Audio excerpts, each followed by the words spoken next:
Hey, what's going on? I just got finished riding around, dropping off some books, and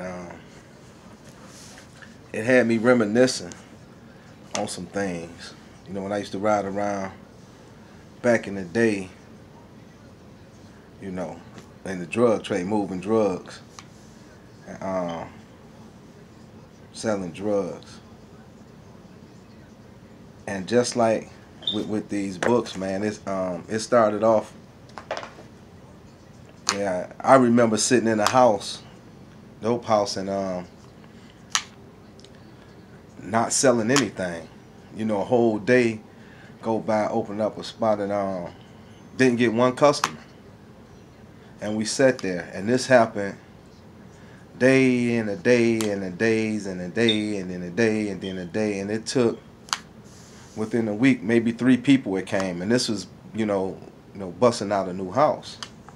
But I sat in there, so I had to be by myself because couldn't pay nobody else. You ain't getting no money, so you can't pay anybody else. So I'm sitting in there by myself, and that's all I'm doing, just sitting there with the doors locked to my thoughts. But the thing that kept me going even then was the potential of the money that would be made eventually once the spot got on. So I sat there. I sat there until it took off, and I was able to see some money.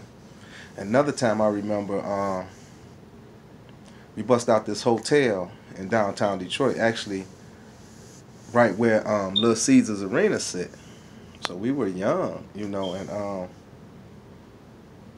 we went, a friend of ours, he came and got us and took us up to the hotel. And we trying to sell pack. We would go and not so much inside the Jeffrey Project, but it was a few people down there.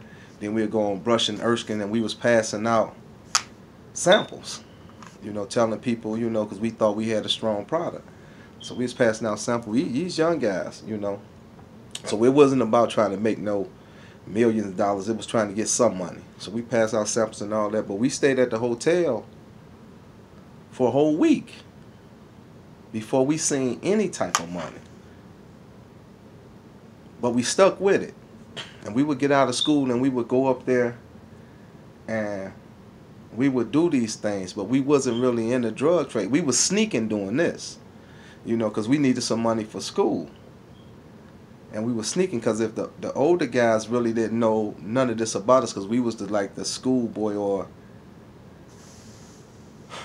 the lesser,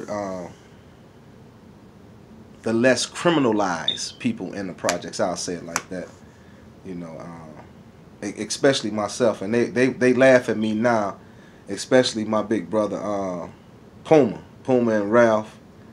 They would make jokes, and telling me I couldn't even come off the project. I mean, not off the projects, but I couldn't even come off the porch, and they would make jokes about it. But they were telling the truth. But even during that time, my point is we stuck with it. So this is not, my story is not a story of billions and billions of dollars like you see in movies, the Paid in Full, the Scarfaces, and all that, just money. Nah, that wasn't me, Yeah, I got money. Make no mistake about that. Yes, I got money. But it wasn't that. And, I relate that to, like, I made a post, and I'm saying out here, like, moving these now is not dope, but it's dope books. I'm selling books the same way, in a sense, that I was selling dope.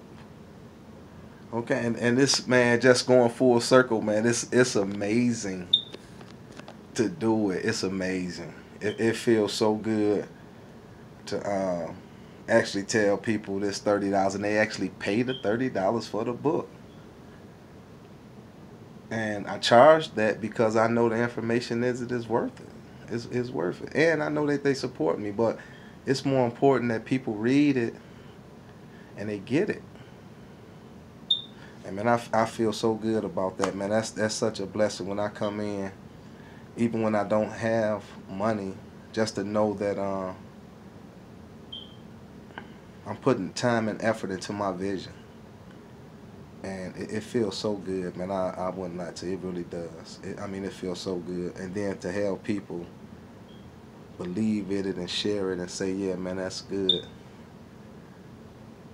Man, it means the world to me, you know. And just riding around the city right now, dropping off a couple of them, it just feels good.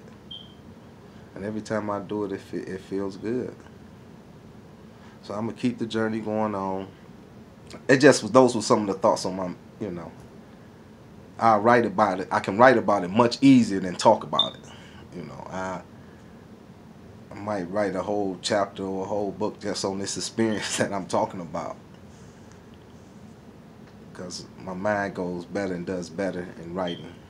You know, even though I love to speak too, but in writing. So I just want to come to you and say that, you know, I just take this and just for self, but I'll put it out. But this is something for me talking to me and talking about the journey and the people that was there. And just thank y'all. And I give a shout out my brother Doc. That's all on the case. Doc, Rich, Greyhound, Mo, Mike, Ron, Pep, T,